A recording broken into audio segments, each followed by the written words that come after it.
disehatkan oleh Allah Subhanahu wa taala, diawetkan kebaikan-kebaikannya. Bapak Kepala Desa Moyot beserta Pak Sekdes, juga Kepala Wilayah ya, yang sama-sama kita hormati dan muliakan. Begitu pula Bapak Ibu yang berkesempatan hadir ya, di masjid ini pada malam hari ini. Kawan-kawan kita pemuda yang menjadi pelaksana atau mungkin juga inisiator ya, yang merencanakan kegiatan ini ya. Mudah-mudahan usaha-usaha ikhtiar kebaikan kita dimudahkan oleh Allah Subhanahu wa taala. Seapapun kondisi kita harus punya niat-niat baik ya. Kita harus punya niat-niat baik, karena niat baik itulah yang menjadi pendorong kita untuk melakukan sesuatu. Bapak Ibu yang kami hormati dan muliakan, kita berkumpul di masjid ini memperingati Maulid Rasulullah SAW ya, diisi dengan pembacaan Al-Quran, pembacaan penggembiranya yaitu penyampaian muhadarah diniyah.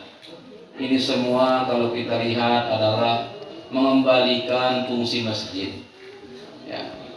Masjid Nabawi itu adalah al-madrasatul ula fil Islam, sekolah pertama, madrasah pertama di dalam Islam itu adalah Masjid Nabawi. Jadi ketika Nabi sampai di Madinah, tepatnya 12 Rabiul Awal Nabi sampai di Madinah. Karena kalau ketika Nabi sampai di Kuba, saat itu belum termasuk Madinah. Ya, duduk di masjid.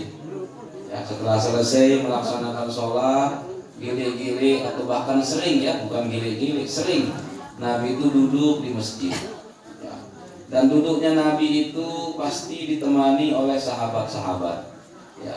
Dinara pengumuman akan Nabi akan duduk di masjid ada. Itu tidaklah seperti sekarang ya. Kalau dulu kan ya bangunan zaman lain pelepah kurma terbuka ya, kuburan terbuka, mengaji Nabi bermajlis kanjeng sahabat di masjid bau dengan leka, karena yang masih dari awal ketika Nabi sedang mengisi majelis ilmu di Masjid Nabawi,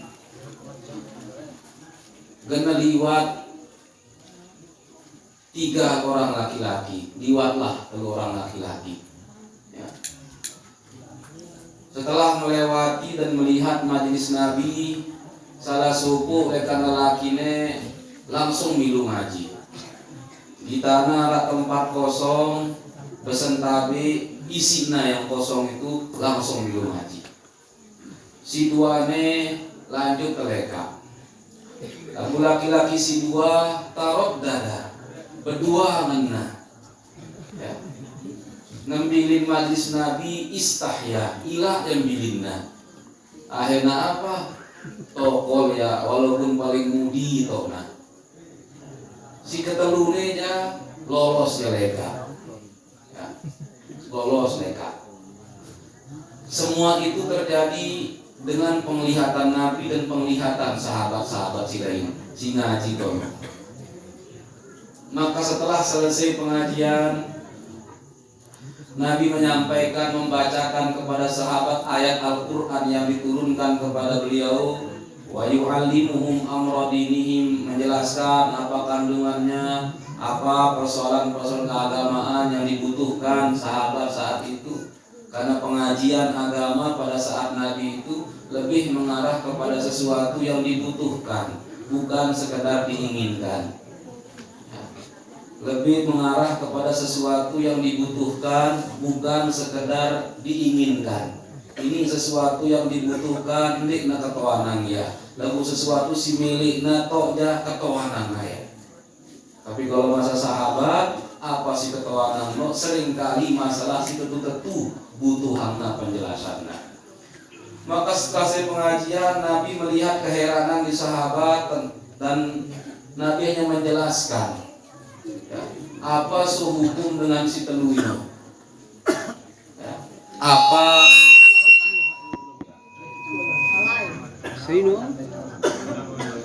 Sino? Apa hukum rekan dengan si teluno Pak? Si seke langsung menentang oleh majelis pengajian Nabi. Seke jam jadi lagu dina semel payu mulu lima dina beniat lima dina mili awalnya di seke tetap dia leka rumus kebutuhannya. Maka Nabi menjelaskan ya, tentang 3 laki-laki. Amma ahaduhu, lelaki yang pertama kata Nabi, faqad awa ilallahi fa'awahullah. Laki-laki pertama si genteng itu adalah gambaran tentang manusia ya, yang walaupun ada kebutuhan dunianya tetapi begitu ada panggilan agama ndik neragu, ndik negalau, langsung ya nurut panggilan agama. Itu gambaran tentang orang yang kembali kepada Allah, fa'awahullah. Langsung Allah satarahu wa hamahu, langsung mau ya perlindungan, penutupan, naungan dari Allah Subhanahu wa taala. Fa'awa itu perlindungan, naungan ya.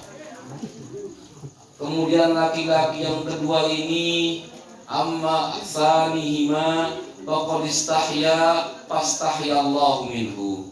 Laki-laki si keduanya ila amilin majelis Nabi, yang ngulu karena tidak semel, yang ngulu karena ya ila, maka Allah juga ila tiba dia. Apa makna malunya Allah kepada dia? Tetap mau rahmah wal afu, mau ya rahmat dan pemaafan atau pengampunan. Si ketelunya aja faqad a'rado anillah fa'a'rado anhu. Si ketelunya aja bilinna Allah payu bilinna si Allah hendak ya. Dia berpaling dari Allah Ta'ala, berpaling dari agama, maka agama berpaling dari dia. Nabi menyampaikan itu, ternyata apa yang terjadi secara beneran ada dengan telu mama liwat itu ternyata menjadi sebuah gambaran tentang umat Islam, bahkan gambaran untuk masing-masing kita. Gambaran untuk umat Islam bahwa akan ada kita ini, umat Islam ini, yang begitu bertentangan antara kebutuhanna kancan kemili agama ndik negalau. Nangkamun kunurut agama lapar buruana. Nah bumbe ikut turut agamane mau aku kepala aku tenang ya aku. Ndik na mengalami dilema dan kegalauan seperti itu langsung pokok ya. Dia sempat mengalami kegalauan. Bahkan kita misal seringkali kita begitu. Ada suku jelunya kuat iman tah.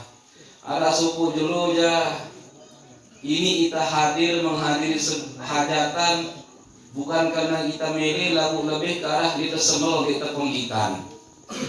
Tetapi dua-duanya ini mendapatkan kebaikan dari Allah Ta'ala. Hanya dengan si datang dengan mau. Dengan si datang karena Allah dapat ganjaran. Bahkan orang yang datang karena kita semel dapat ganjaran. Maka jangan katakan misalnya diri muka nulung dengan begawi karena kita semel lagi kita sugun arak muka. Kita semel sugul gotong royong sebagai abot tak gotong royong lagu balik apa dengan kita. Jangan anggap tidak ada manfaatnya. Arak manfaatnya. Buktinya laki-laki kedua si mula kena lolos lagu dia semel tokol dia dapat dia rahmat Allah Subhanahu wa Ta'ala. Artinya apa? Memang yang paling tinggi tentu niat karena Allah. Tetapi tidak setiap waktu kita berniat melakukan sesuatu karena Allah. Tidak pada setiap kesempatan kita berniat melakukan sesuatu karena Allah. Kadang-kadang kita melakukan sesuatu demi persahabatan, demi kekerabatan, demi menjaga anggun hidup bareng-bareng, tidak beda lalu berwanta. Ya, misalnya kita setuju ngarang maulid lagu legah dengan setuju mana-mana milu gitu. Ya, kan kita semua misalnya beda lalu ruangkan. Semua itu dimungkinkan dalam agama.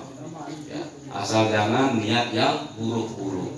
Niat baik itu banyak modelnya.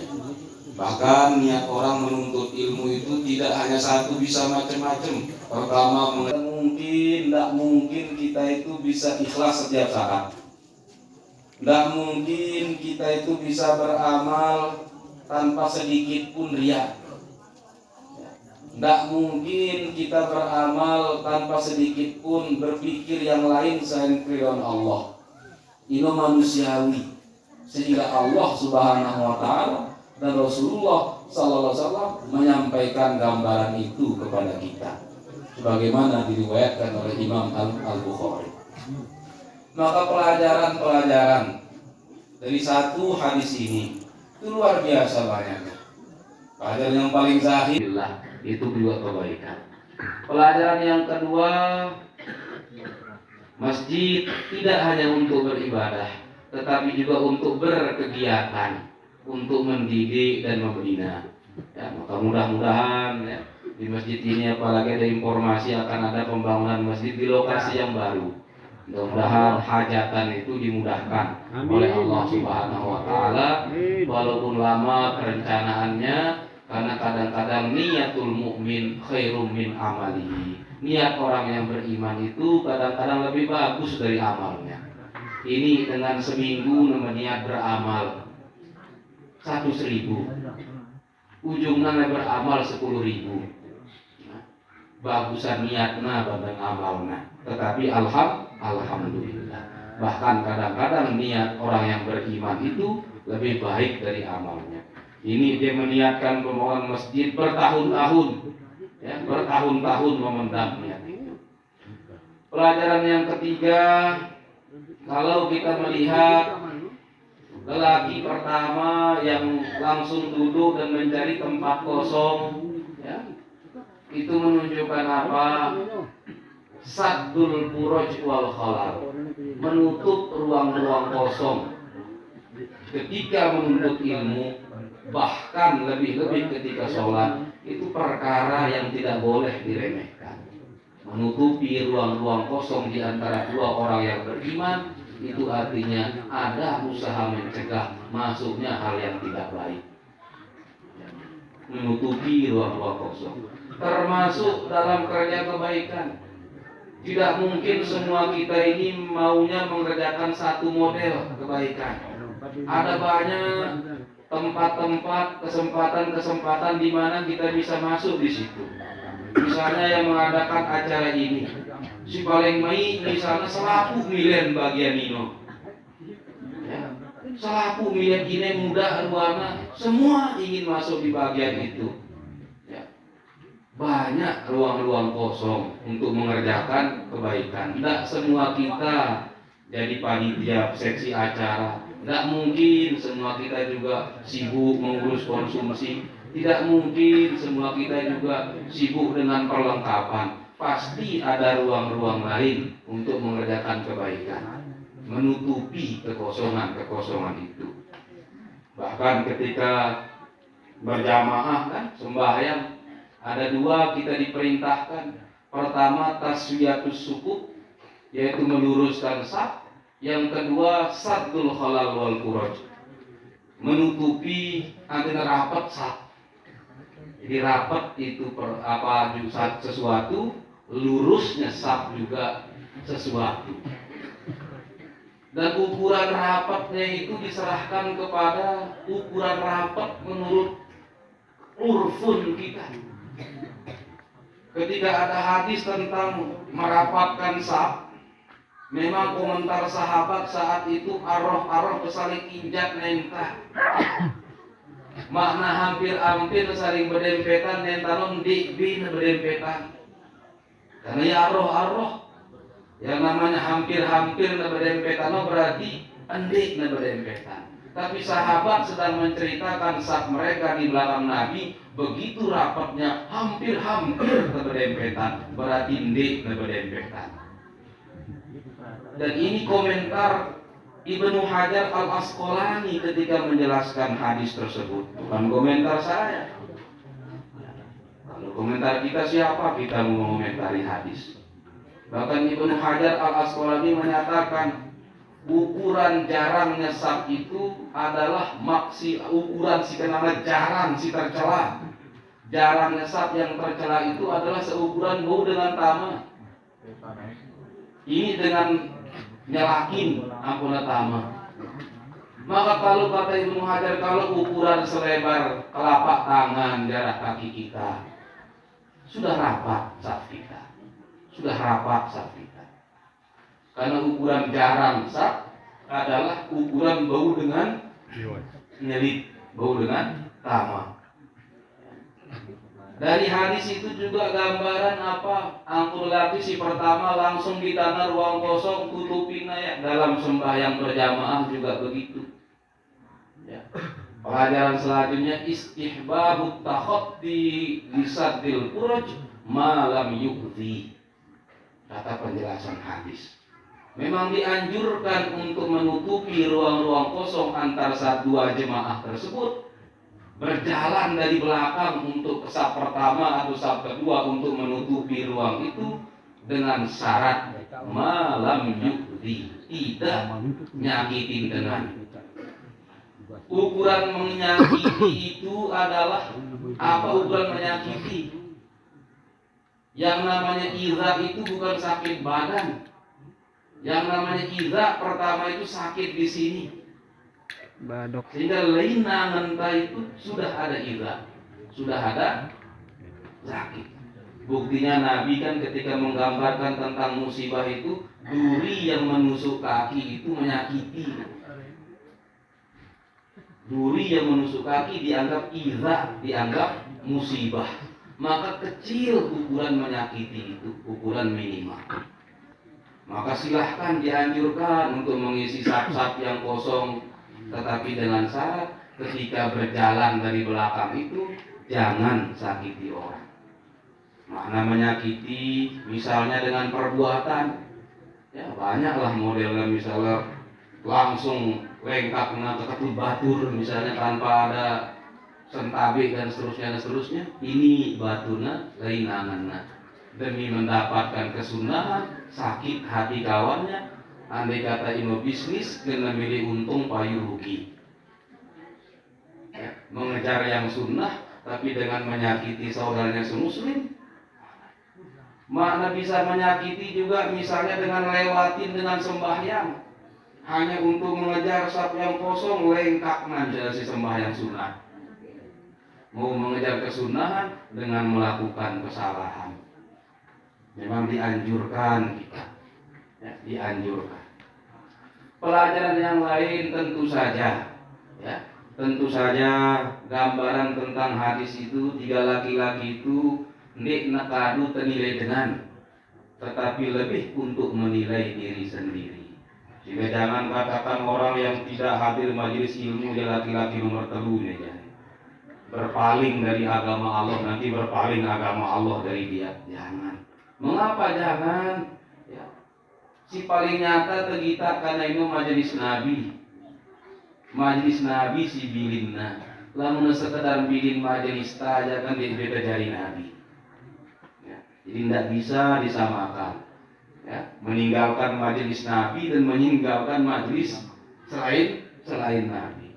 Ya. Yang kedua, sekali lagi hadis itu untuk bahan pertimbangan kita, bukan untuk menilai orang, ya. Namanya akan ada orang yang itane kadang-kadang karena bagus, misalnya imanta datang panggilan agama ikut. Ada kadang-kadang kita melakukan kebaikan karena kita semua disalahkan, ya, ada dengan pegawai, ada dengan mungkin ikut kita gotong royong hanya karena kesemua.